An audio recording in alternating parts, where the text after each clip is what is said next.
ZVL. Omroep ZVL. Zaterdag was het open dag op het Lodewijk College in Terneuzen. Omroep ZVL.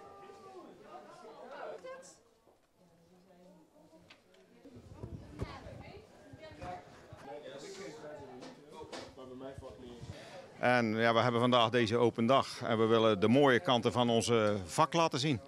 Nou, kijk, leerlingen die graag met hun handen bezig zijn, graag met mensen omgaan, die leren wij samenwerken.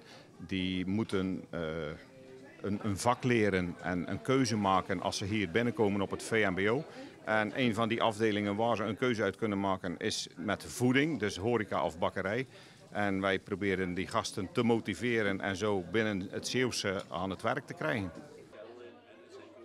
Veel docenten en leerlingen waren op de been voor de open dag. Ik denk dat in elk lokaal wel verschillende leerlingen zijn. Leerlingen vinden het ook altijd leuk om mee te helpen. Die kunnen trouwens ook het beste verhaal brengen. Ja, ik durf er eigenlijk geen getal op te plakken. Ik denk dat er makkelijk wel 100 man rondloopt om te helpen in alle lokalen, docenten, leerlingen, ondersteuners.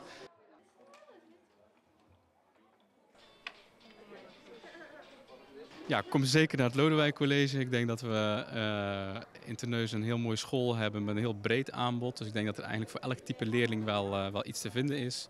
We proberen echt in te zetten op goede begeleiding van leerlingen. We hebben een aantal ontwikkelingen, bijvoorbeeld rondom ons brugklasconcept, waar we toch wel een beetje een vaste rooster willen aanbieden. Ook willen kijken naar een aantal workshops en dingen om het eigenlijk voor leerlingen interessant te maken om hun talenten wat meer te ontdekken.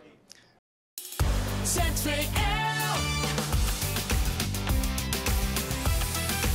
Omroep ZVL.